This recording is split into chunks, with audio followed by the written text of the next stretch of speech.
since early 70s, it's up 7.5% a year. So in that sense, it's done that. But the analogy I like is that equities and a shovel and a bulldozer both move dirt, but they serve very different purposes. Equities and gold hedge inflation, but they serve very different purposes. So I think the gold potentially takes off. I think the cannibalization by the cryptos of the gold demand is very real.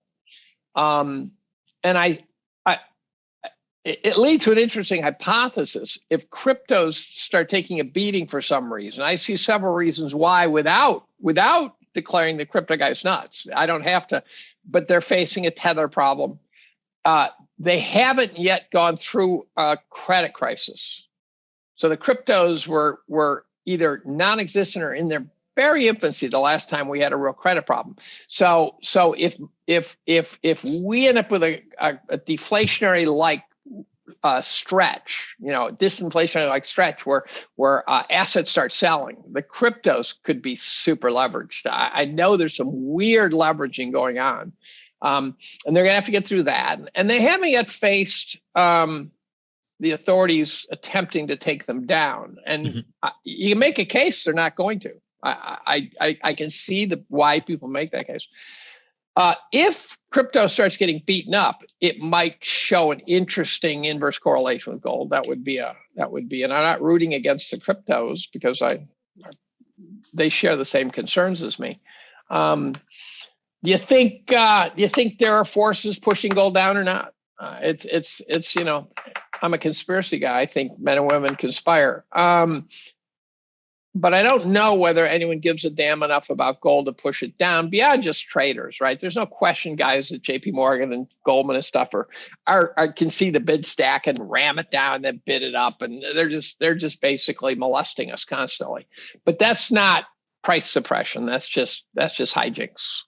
Well, and that's illegal. That's a really important point, Dave, is, I've spoken to many guests on the show about the manipulation. Some guys for, some guys against, but I think that's the important part of it. I think is that we need to have a nuanced discussion about what type of manipulation we're talking about. Are we talking about long-term price suppression? Are we talking about spoofing in the markets? Are we talking about taking futures demand off?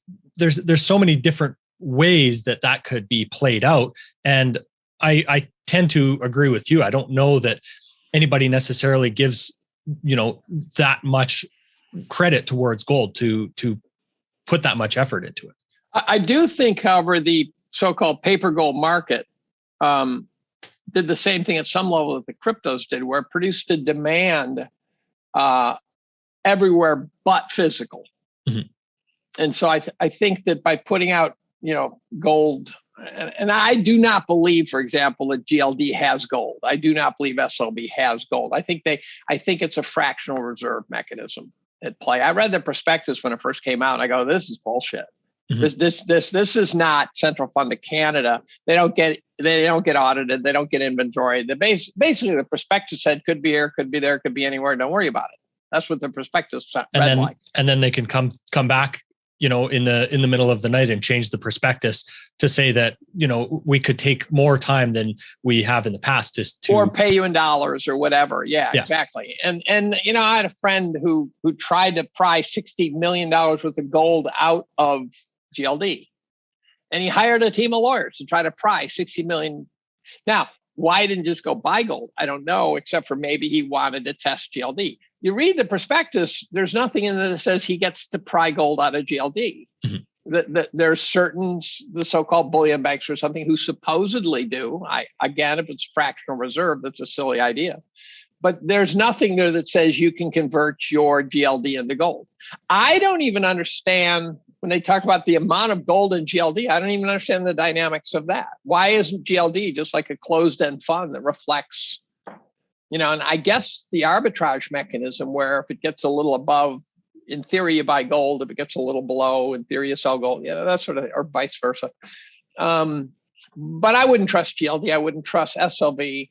I would trust the Sprott funds. I've had Central Fund of Canada since '99. Gold miners, I hated. I hated them because they never seemed to make money.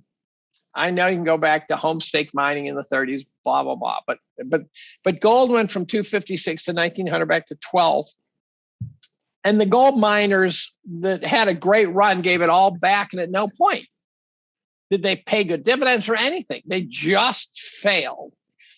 And they failed due to bad management. They couldn't exploit the opportunity. Maybe what they did is they put into place a bunch of mining operations. Then the price of gold went down, and then somehow they had to board it up.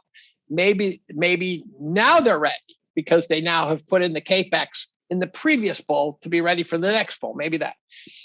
But every time someone said gold miners are cheap, it was always an optionality argument. It was always like they're cheap because they have gold in the ground and gold's going to go up and this is going to be great. And I go, look, dude, I live on a lake. I am not a fishery. All my fish are in the lake. I could sell bass for who knows how much a pound, but I still got to get them out of there somehow. I don't want to hear about some gold miner that's sitting on top of gold. I want to hear a gold miner that goes in there, gets the gold, gets it out, sells it, makes money and pays a dividend. And that was non-existent.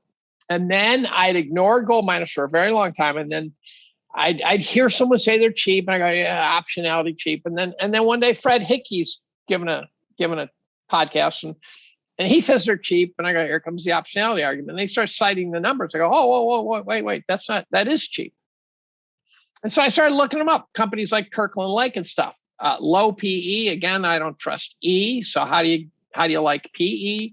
But they have cash on the balance sheet. They have a dividend. They're making money now at the price of gold now. It's not optionality.